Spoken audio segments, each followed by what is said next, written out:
Hello, everyone. Welcome to GNU according to CD, that is Government of National Unity. So, guys, the mayor of Johannesburg made some utterances about how the city of Johannesburg needs to hire foreign nationals into the JMPD. What a rubbish was that? And why he's still a mayor, if anybody care to explain, because the man should have been gone already, should have resigned for that stupid comment that he made. Anyways, as you would know as South Africans, you tell us something, we'll be like, what? All this time you're telling us there been jobs?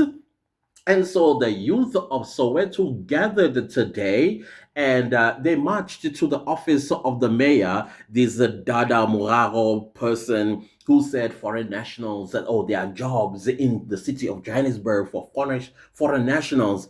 And so they decided to go and submit their CVs. And so, of course, I've been following this story quite a while now, and I wanted to see what the reaction of the residents of Johannesburg, particularly the youth who are unemployed. And lo and behold, here we are. Times Live dropped an article basically reporting on what transpired today.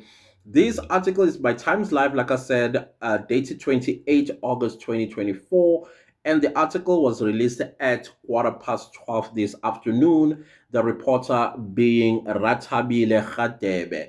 And the headlines is Sowetans march on Mayor Moraro's office to hand over CVs amid hire foreigners in JMPD saga, which was quite interesting. Now, let's read what the article says. Unemployed Sowetan youth have been called on to march to Johannesburg Mayor Dada Morero's office on Wednesday to hand over their curriculum vitae and demand to be hired. This comes after the recent re-elected mayor suggested the city hire foreigners in the Johannesburg Metro Police Department JMPD to assist in areas where language barriers hamper investigations that involve suspects from outside South Africa. Why do they come to South Africa without knowing any of our languages, at least English?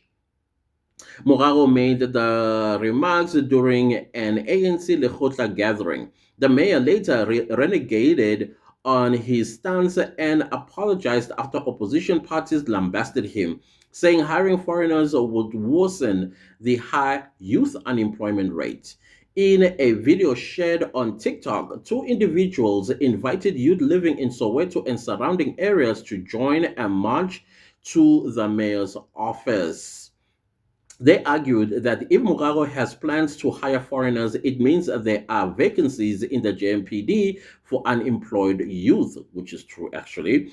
In the video, a frustrated Kim Baloy urges youth to convene at Togoza Park to march to the mayor's office. Baloy expresses her frustration with Magaro's remarks, which many of us went to bed extremely angry on Sunday, saying the challenge of youth unemployment has reached crisis levels where weekends are similar to weekdays as most youth are jobless. Our mayor, Dada Morero, has decided to fumble. If Dada thinks he can recruit a foreigner to be a JMPD officer, then we must teach him a thing or two. Our government has become comfortable in overlooking and undermining us.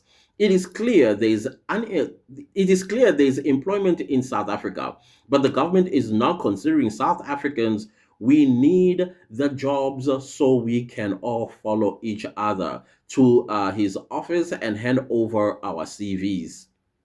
Stats SA reported in May that the number of unemployed people increased by 330,000 to 8.2 million during the first quarter of 2024, placing the unemployment rate at 32.9%, an increase of 0.8%. The topic of foreigners is contentious in South Africa. Some citizens are accused of being xenophobic, especially towards migrants from the African continent. Many locals, however, argue most migrants are illegally in the country, which is true.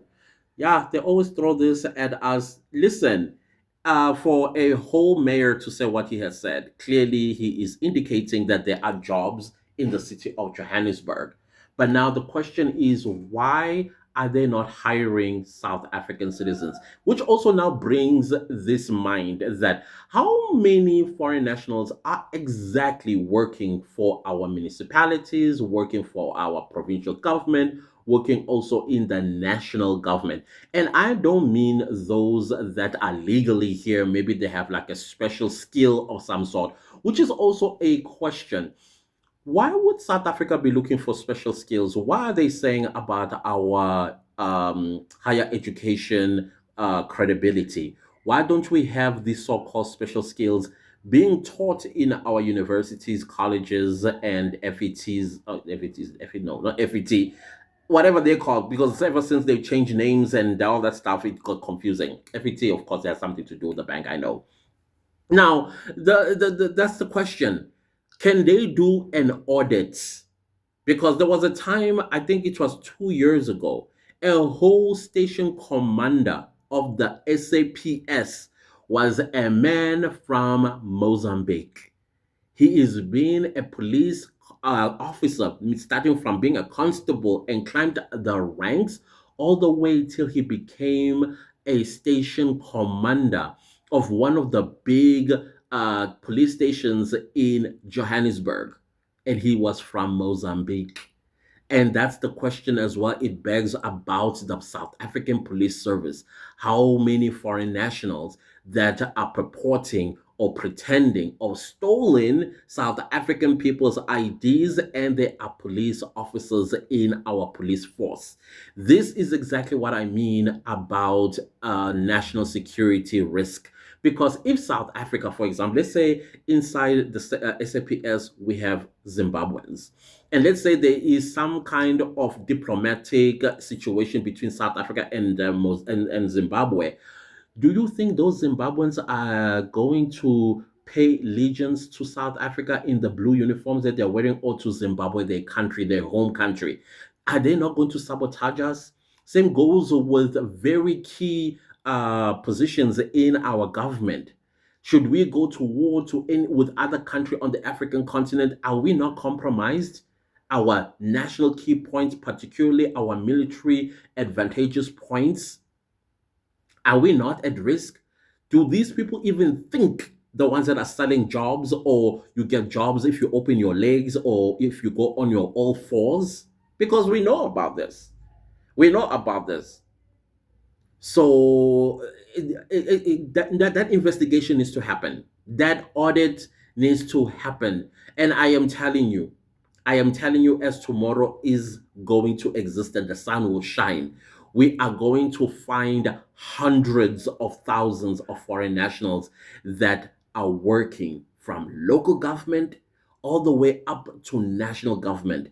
And the government did not do any vetting on these people whatsoever. And most of them, just like how in the e-hailing business, they stole South African people's identity for them to be hired. I mean, I'm sure you have a colleague who speaks Zulu but in a different way, and you raised your eyebrows and wondered, where are you from? And they told you from KwaZulu Natal. Where in KwaZulu Natal, they always say Msinga. I don't even know why they think Msinga kuyahlela ngakhona. So these are the things that needs to be done. What Dada exposed was that inside his own government in the city of Johannesburg, there are foreign nationals that are working there. Question is also, how many of them are actually from other countries? The councillors are in there. Are they even South Africans, all of them? I bet they're not. I bet that whether they are white, Indian colored, or black, some of them, I don't think they are South Africans. So that audit needs to happen. You know, like how Chidima's story kind of like exposed a lot of rot that we always suspected with Home Affairs. Dada has just made the same mistake that Chidima made. And I believe we need to investigate every department of the government and all spheres of government. And have you noticed ever since Gayton McKenzie, Lord Gayton McKenzie, made a threat to the Human Rights Commission to find out if how many or if that organization has people that are South African or foreign nationals, how they went underground, they kept quiet. With all the stuff that is happening with police raids, do you think before Gates McKenzie made that call, they would have kept quiet? They wouldn't have. Helen Suzman Foundation, clearly, I suspect foreign nationals work there because they are looking out for the interest of foreign nationals, not South Africans, but they are quiet. Why are they quiet? Because now issues about to hit the fan and they'll be actually exposed that there were never South Africans that are working there. Hmm, that's actually very interesting thoughts that I had about why they're quiet. Because usually they'll be the first and making noise, screaming about human rights, and forgetting about the human rights of South Africans. Anyways, guys, do not leave this video without liking, sharing, commenting, and then when you subscribe, make sure to click the bell notification so that you get notified every time I upload a new video. Thank you so much for watching the ads, guys. I highly appreciate it. Every time when you do so, may you be blessed abundantly. Thanks for watching. See you next time with a new video. Goodbye.